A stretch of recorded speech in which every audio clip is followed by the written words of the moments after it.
नवरत्नों में से एक मूंगा, जो बाहुबली मंगल का करता है प्रतिनिधित्व। मूंगा किस प्रकार कारोबार और नौकरी में दिलाता है तरक्की। शक्तिशाली मूंगा के क्या हैं चमत्कारी फायदे। मूंगा धारण करते ही किन राशियों से जुड़े लोग छूते हैं सफलता की बुलंदियां। क्या कहती है मूंगा धारण करने की विधि। किन रत्नों के संग मूंगा देता है व्यक्ति को दंड। कैसे करे असली मूंगा की पहचान।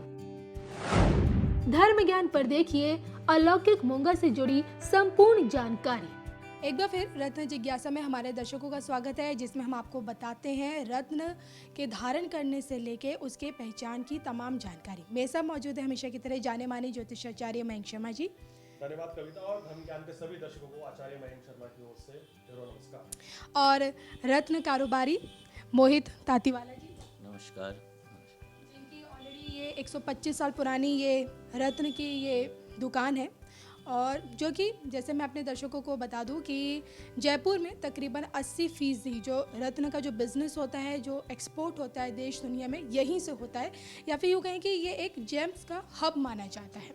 और पिछले एपिसोड्स में हमने अपने दर्शकों को बताया था कि माणिक और बात करें मोती, माणिक और मोती के बारे में बताया था, और आज हम आपको बताएंगे मूंगा यानी कि कोरल। जी हाँ, मूंगा यानी कि कोरल पहनते समय कैसे इसे धारण करना चाहिए, इसकी पहचान किस प्रकार होती है, और इसको किस प्रकार आप इसके मतलब किस प्रकार आप इसे धारण करना चाहिए, तमाम चीज़ें हम जानेंगे। आइए पहले मयंक जी से ये जान लेते हैं कि आप अगर मूंगा धारण कर रहे हैं या फिर कोई भी रत्न धारण कर रहे हैं तो उसके क्या मापदंड होते हैं, किन चीज़ों का ध्यान रखना चाहिए। जी बिल्कुल, देखिए मूंगा जो मंगल है, क्योंकि मंगल का रत्न मूंगा है, ऊर्जा का कारक, साहस का कारक माना गया है। साहसिक कार्यों के लिए मूंगा रत्न धारण करना चाहिए, लोग करते हैं। स्पोर्ट्समैन हो, पुलिस आर्मी में हो, एयरफोर्स में हो, वो लोग मूंगा धारण करते हैं बल प्राप्ति के लिए, कॉन्फिडेंस के लिए। मेष और वृश्चिक राशि का प्रतिनिधित्व करता है मूंगा। और देखिए, अगर आपकी मेष या वृश्चिक राशि, इसका मतलब यही नहीं कि आपने मूंगा धारण कर लेना चाहिए। हो सकता है कि आपकी कुंडली में मंगल नीच का हो, तो फिर ये आपको नुकसान भी कर जाएगा। तो इसलिए जन्म पत्रिका दिखाकर ही रत्न धारण करेंगे तो आपको इसका लाभ मिलेगा।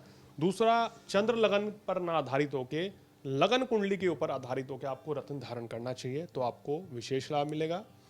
अब बात करें मेष लगन वालों के लिए, कर्क लगन वालों के लिए, सिंह लगन वालों के लिए, धनु लगन और मीन लगन वालों के लिए मूंगा राजयोग कारक माना गया है। इन लगन में अगर मूंगा धारण करते हैं तो विशेष लाभ मिलेगा, उच्च पद की प्राप्ति होगी, आप ऑफिसर रैंक पे जा सकते हैं, आप सॉफ्टवेयर इंजीनियर अच्छे बन सकते हैं, तकनीकी क्षेत्र में नाम कमाएंगे, आप अच्छे डायरेक्टर बन सकते हैं अगर फिल्म लाइन की बात करें।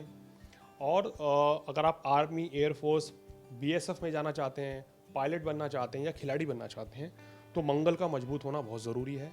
क्योंकि अगर साहस नहीं होगा, हिम्मत नहीं होगी, तो कहाँ से आप ये सब ताकत वाली चीज़ें कर पाएंगे। तो इसलिए मूंगा रत्न धारण किया जाता है, ये इसका विशेष लाभ होता है। और किस लगन में नहीं पहनना चाहिए, क्योंकि शनि का शत्रु है तो और शुक्र के भी शत्रु माने गए हैं, तो वृषभ लगन में नहीं धारण करना चाहिए, मिथुन लगन में नहीं धारण करना चाहिए, कन्या लगन में भी नहीं धारण करना चाहिए, मार्केश हो जाएगा, नुकसान, चोट दुर्घटना होगी। तुला लगन में धन का कारक है, विशेष परिस्थितियों में धारण करना चाहिए। वृश्चिक लगन में पहन सकते हैं, और मकर और कुंभ लगन में धारण नहीं करना चाहिए।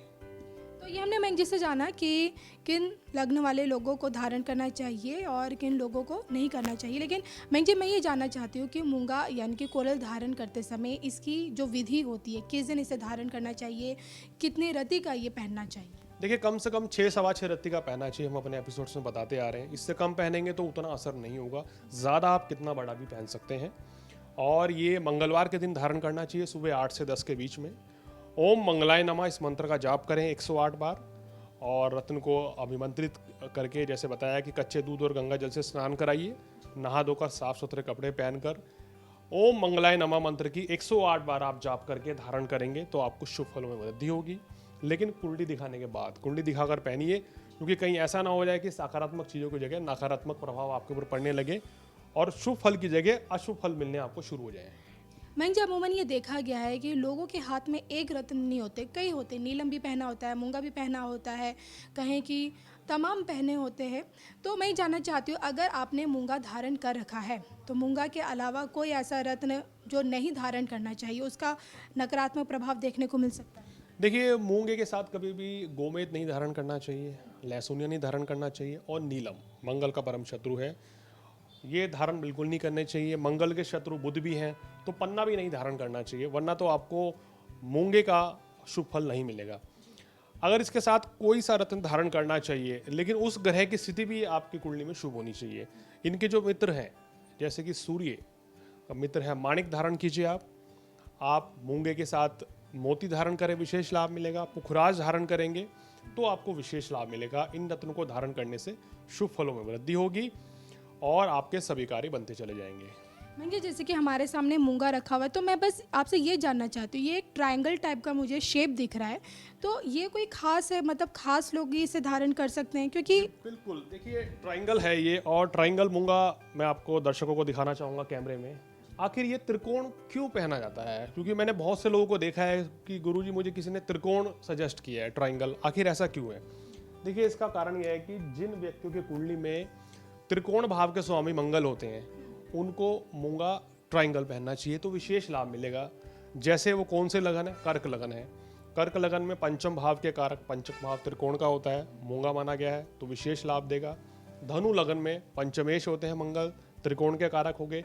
ऐसे ही वृश्चिक लगन में नवमेश हो गए, नवम भाव भी त्रिकोण होता है, वहाँ मूंगा मंगल कारक माना गया है। अगर ऐसे लोग अगर ट्रायंगल मूंगा पहनेंगे तो उनको ज़्यादा फायदा देगा।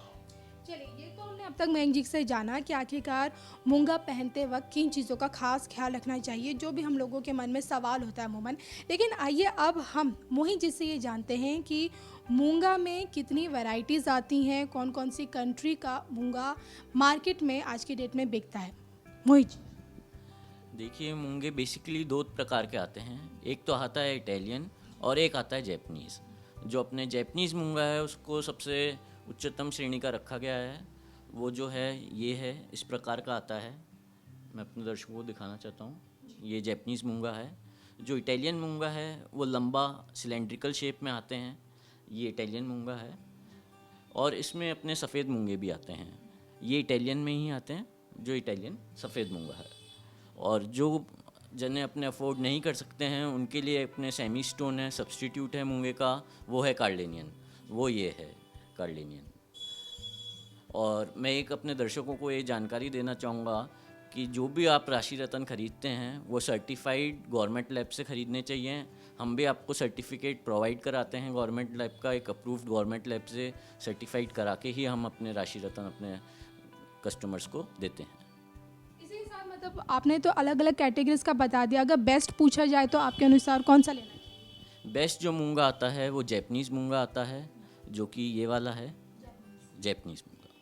और ये होता है कि जितनी अच्छी क्वालिटी का होगा उसके दाम भी उतने ज़्यादा होंगे। हाँ, जो जितना अच्छा क्वालिटी का होगा उसका उतना दाम ज़्यादा लगेगा।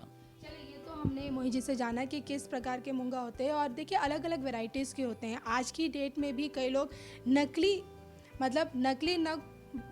उस नकली को भी असली बता के बेचते हैं, और जिसका बहुत ही नकारात्मक प्रभाव पड़ता है।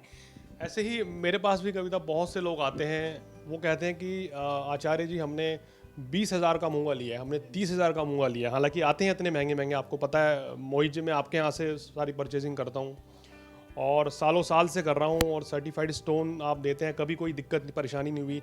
तो वो लोग कहते हैं गुरुजी ये इतना महंगा लिया। मैंने कहा कि ये आपने बहुत महंगा ले लिया है, और बहुत से रत्न तो मैंने देखा है सिंथेटिक मूंगा दे दिया है, नकली दे दिया है।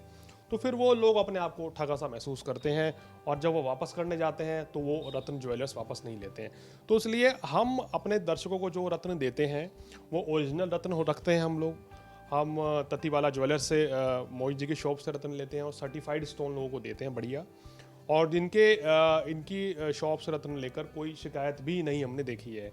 तो ये सबसे बड़ी बात ये है कि आपके पास एक व्यक्ति होना चाहिए जो रत्न की पहचान कर सके, और अगर आप ऐसे व्यक्ति से रत्न लेंगे तो कभी भी आपको दाम भी सही मिलेंगे और हमेशा असली और सर्टिफाइड रत्न आपको मिलेगा।